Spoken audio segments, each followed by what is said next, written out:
Are y'all dreading the holiday season coming up? It's always ironic that the holiday season is marked as the happiest time of the year. Everybody is supposedly happy, there's joy in the air, etc. But the reality is, a lot of people are lonely during the season. I was one of those people for over 30 years. And I'm going to share some tips and solutions to get y'all through the holiday season. But before we get started, let me quickly introduce myself. My name is Aaliyah. I am a life coach, a mental health coach, and an eating disorders recovery coach. And on this channel, we're going to be talking about eating disorders, disordered eating, diet recovery, especially in a plus size body, fat phobia, diet culture, sexual trauma, religious trauma, cultural issues. We're going to be talking about a lot of things on this channel. And my goal with all of these complex topics is to give you easy to implement tips and solutions so you can heal your heart and rewrite your story. If you're interested in working with me one on one or would like a free 15-minute consultation, I will leave my email down below. Thank you. So let's get back to the topic at hand. Again, it's the holiday season. A lot of people are actually extremely lonely during this season. I was one of those for over 30 years. I'm going to share a little bit of my story on my holiday season for the first 30 something years of my life. And then I'm going to give y'all some tips and solutions to implement to make this holiday season less dreadful. So let's get into it. All right. So when I was younger, like, I don't know, probably sometime in childhood, maybe up to teenage years, my family would get together for the holidays, but I dreaded them getting together because it always resulted in either huge arguments, huge blowouts. The police would be called on because someone would always call the police on each other. Yeah, I grew up in a massively dysfunctional family. It was terrible. Or it would result in all of them basically belittling me and making me feel like extreme crap, where I just wanted to like disappear and just disappear from, life. It was really, really terrible. That was the first couple of years of the holiday season. Because all my family are narcissists and all of them are on a power trip. Eventually, um, holidays, like the gatherings for the holidays, just didn't happen, and I was alone for the holidays. Again, I didn't have really friends or anything growing up, so holidays were really, really lonely. They were really lonely. Like, I used to hate the holidays because it just reminded me that, wow, so many people have these great families who are supportive and loving, and I don't have that. You know, it wasn't even about the food, it was just more about the support and the love and the care and the attention. And I dreaded holidays for many, many years. Later on, when I had my son, like I said, I went through postpartum depression. I was lonely for the holiday season, but then I realized he was beginning to get lonely during the holiday season. And that's when I decided to change my routine on the holiday season.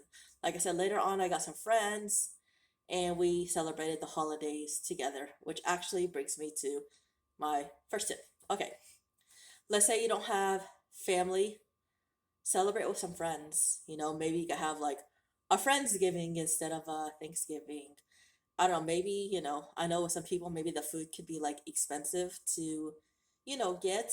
You can go to maybe a restaurant or just have a simple meal. You don't even have to have a full Thanksgiving meal. So wow, sorry, y'all, I can't talk.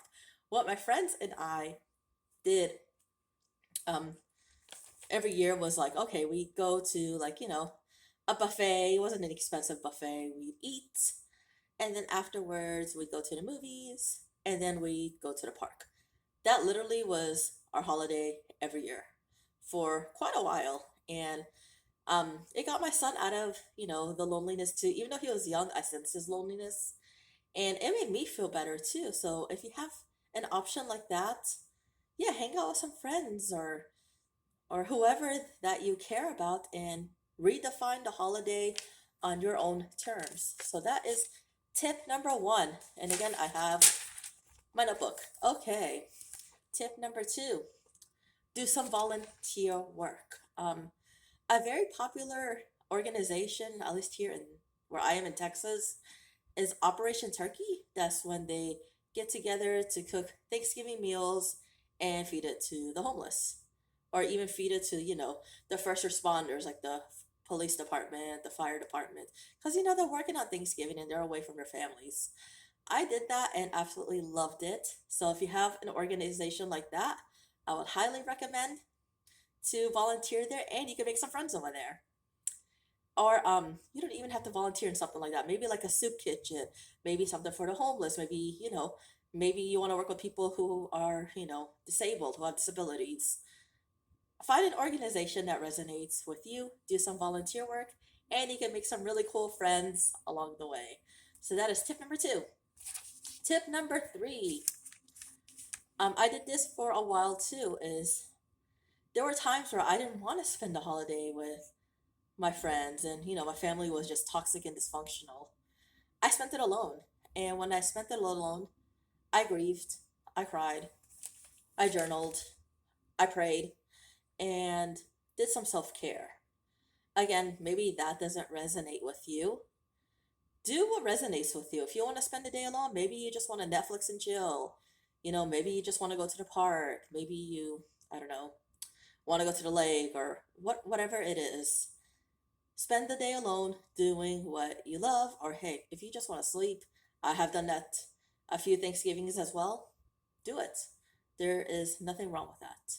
Take care of yourself in this season, because it's a hard season for a lot of people. All right. Tip number four. All right. Our virtual get togethers. Basically, you can go on Zoom and get together with people who also are lonely during the holiday season. This is something that I'm thinking of doing this year. I'm thinking of hosting this year is a virtual get together. If there is any interest in that, where we could just all get together and just chat about anything, chat about anything, I don't know, play trivia, whatever people do in these virtual get togethers, let me know if y'all are interested. I can host one on Thanksgiving Day. And yeah, we could just chill and talk. And hey, no pressure for y'all to, wear your makeup or, get dressed. Hey, if you want to just chill in bed doing this get together, just let me know. Like I said, for me to do something like that, I would need at least three interested people. So let me know in the comments below if y'all are interested in something like that, and I can I can host it.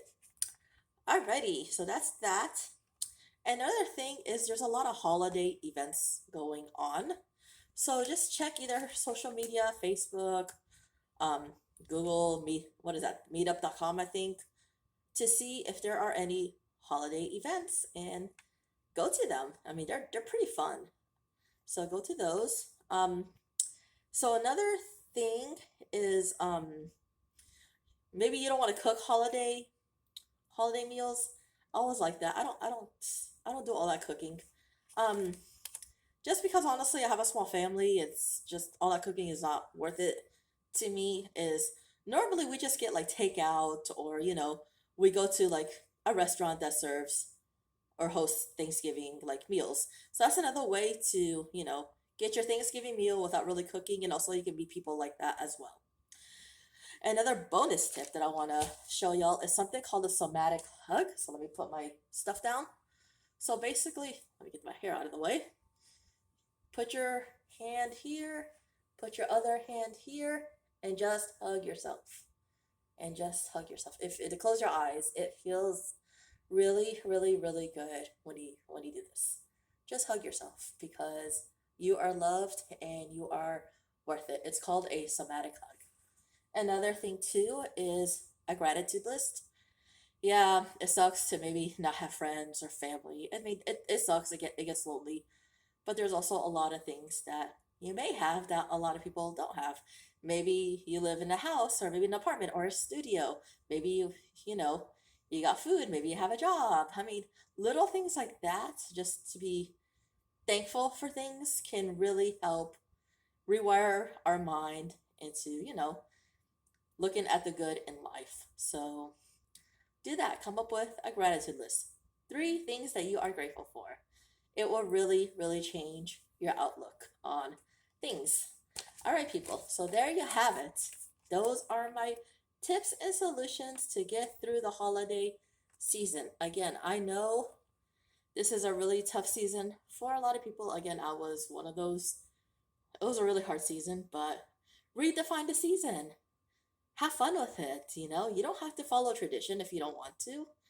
Do your thing and just have fun. Okay? And let me know again if y'all are interested in me hosting a virtual meetup on Thanksgiving Day. So that is all I have for y'all. Thank y'all so much for everything. I love y'all.